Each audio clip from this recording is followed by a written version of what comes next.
The tactical options you are about to see are to be used at the termination of a pursuit. The tactics used in a high-risk traffic stop, such as for a Code 37 vehicle or taking 211 suspects into custody, remain the same. Some issues which are frequently brought up when discussing the shooting at moving vehicles are concerns about the airbag deploying, being trapped by the car door, and the damage to the police vehicle. The next few moments will be taken to update you on these issues. Commonly asked questions include, will the airbag deploy and trap me in the police vehicle if we are rammed? No, the airbags will not deploy if the vehicle's transmission is in the park position. Therefore, officers should ensure that their car is in park immediately at the end of a pursuit. What happens to the car doors when the vehicle is rammed? The motion of the car causes the doors to slam shut. In response to this problem, the department has developed a new tactic to safeguard officers, which will be discussed shortly. What happens when the car is rammed? The following footage of a black and white patrol car being rammed by a full-sized vehicle will show the effects at various speeds. Here is a slow-speed ramming at 5 to 6 miles per hour at a distance of 20 feet. With the slow acceleration, it takes the suspect 3.4 seconds to cover 20 feet.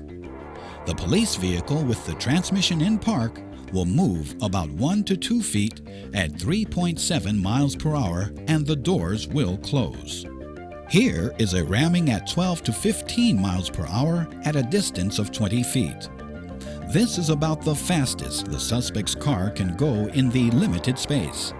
At this speed, it takes the suspect 1.81 seconds to cover 20 feet.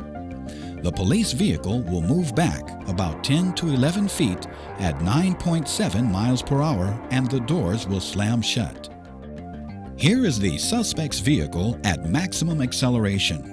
The vehicle does not reach the top speed of 15 miles per hour because it loses traction by spinning the tires. Now that you've seen what can actually happen when your black and white is rammed, the following tactics have been developed to counteract these effects at the end of a pursuit. The tactics were developed with your safety in mind. At this point, the officers focus on any visual indicators that suggest the suspect plans to ram their vehicle. These indicators include engine revving, suspect looking back with right arm wrapped over seat, brake lights, and reverse lights. Once the suspect's intent to ram is apparent, the officers should redeploy away from their vehicle to a position of cover. The primary unit stops 20 feet behind the suspect's vehicle, and the officers immediately deploy out of the car. The officers of the secondary unit stay in a covered position behind their ballistic doors. The secondary vehicle needs to allow sufficient space from the primary unit so that the doors of each vehicle do not collide in case of ramming. To counteract the dangers of the doors trapping and injuring the officers, the new position for the primary officers will be out of the car. The officers will then move back and away from the front door as shown. Here is an animated representation of an option with the suspect's speed at 6 miles per hour and 15 miles per hour. Note the position of the officers as they react to the ramming. Here is an option with actual officers reacting. Remember, at 15 miles per hour, the black and white will be pushed back about 12 feet. The primary unit stops 20 feet behind the suspect's vehicle and the officers immediately deploy out of the car. Should the suspect attempt to ram, the officers need to seek available cover to the rear and away from the vehicle. The officers in the secondary unit stay in a covered position behind the ballistic doors. The secondary vehicle needs to allow sufficient space from the primary unit so that the doors of each vehicle do not collide in case of ramming. The officers of the primary unit will request a third unit via the Communications Division. The third unit will stop behind the primary unit about 1 foot away. The officers of the third unit deploy to the rear of their vehicle without guns drawn. Here is an animated representation of an option with the suspect speed at about 15 miles per hour. Note the position of the officers as they react to the ramming. Here is an option with actual officers reacting.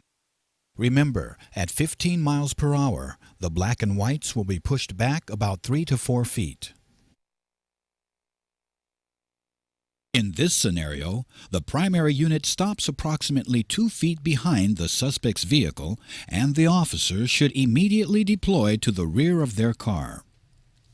The officers of the secondary unit stay in a covered position behind the ballistic doors.